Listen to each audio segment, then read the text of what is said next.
Memang sulit juga saat ini mengukur siapa yang lebih berpengaruh antara Anies Baswedan dan Jokowi atau antara Megawati dan Prabowo, belum lagi Ahok dan yang lainnya dalam pilkada serentak 27 November nanti.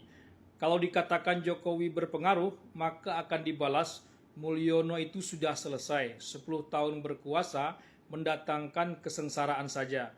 Dia sudah tak berkuasa lagi. Tapi kalau dikatakan Anies Baswedan yang berpengaruh, maka akan dibalas juga sejak kapan Anies Baswedan itu bisa kuat dan menang tanpa PKS, FPI, dan umat. Begitu seterusnya. Melihat media konvensional dan media sosial, rasanya yang akan menang sebagai pemenang khusus di Jakarta dan Jawa Tengah, siapa lagi kalau bukan Pramono Rano dan Andika Hendrar Prihadi. Ridwan Kamil Suswono dianggap sudah selesai, sudah merosot dan sudah tak tertolong lagi. Tak hanya kampanye negatif, tapi juga kampanye hitam beredar di mana-mana, termasuk juga Lutfi Tatyasin di Jawa Tengah. Kalaupun mereka unggul, telah dikunci melalui pidato Megawati kemarin bahwa ada institusi negara yang bermain. Inilah pola pilpres yang kembali berulang. Kalah bukan kalah, tapi dikalahkan, dicurangi. Realitas sebenarnya menang, tapi kalah karena faktor institusi negara, institusi penyelenggara dan politik bansos yang ugal-ugalan. Makanya faktor Jokowi atau Prabowo tak akan dihitung. Mereka sudah tak berpengaruh, sudah selesai.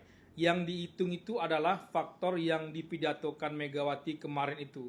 Tapi kalau nanti menang, maka faktor-faktor lain sekecil apapun faktor itu akan dihitung dengan cermat. Apalagi faktor Anies Baswedan dan anak abah, Ahok dan Ahoker, tak akan dibilang kecil. Kemenangan jadi begitu banyak bapak. Hasil survei sepenuhnya juga sudah tak bisa dipercaya.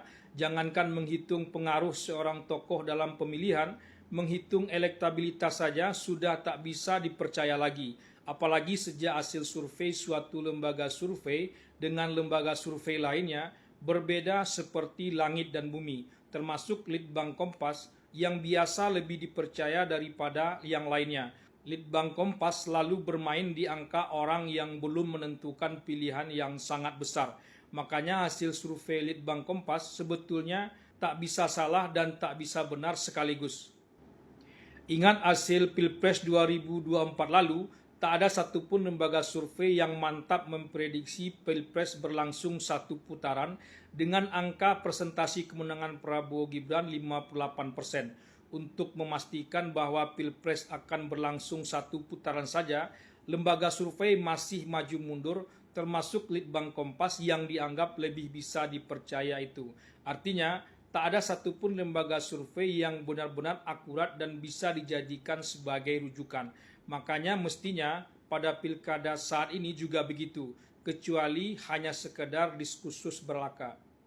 Saya termasuk yang menyesali kenapa pilkada ini jadi benar-benar rasa pilpres. Padahal PDIP sendiri yang berharap sejak awal melalui Adian Napitupulu, pilkada jangan dijadikan seperti rasa pilpres. Dan itu sudah terjadi nyata di bawah.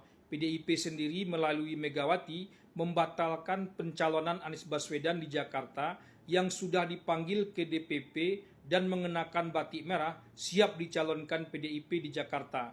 PDIP akhirnya mengusung Pramono Rano sebagai jalan tengah.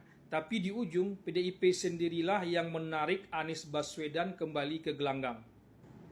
Bisa jadi belakangan terjadi perubahan sikap politik di internal PDIP yang tadinya terlihat ingin melunak atau masuk ke dalam pemerintahan berubah menjadi benar-benar akan beroposisi dengan cara menggandeng Anies Baswedan di Jakarta. Kalau akan menggandeng juga, kenapa tidak sejak awal saja? Itulah politik, tak bisa sekali tumbuh. Katanya bisa tumbuh dan mati berkali-kali. Sehingga Jokowi yang sudah balik ke Solo harus balik lagi ke Jakarta ikut memenangkan Ridwan Kamil Suswono. Bisa jadi Prabowo juga akan ikut setelah kembali dari luar negeri. Jokowi dan mungkin juga Prabowo pasti akan selalu disalahkan kenapa masih cawe-cawe saja. Post power syndrome, kata-kata tak bisa dipercaya. Katanya mau istirahat, nyatanya masih ikut turun ke bawah. Tapi hal yang sama sebetulnya mestinya juga dilekatkan kepada Anies Baswedan.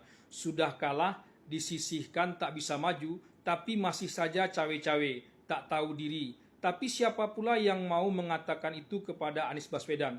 Ya sama saja seperti yang saya katakan sebelumnya, politik itu candu. Kalau orang sudah kecanduan, mana bisa berhenti begitu saja. Ini berlaku buat semua orang, termasuk juga Megawati sekalipun.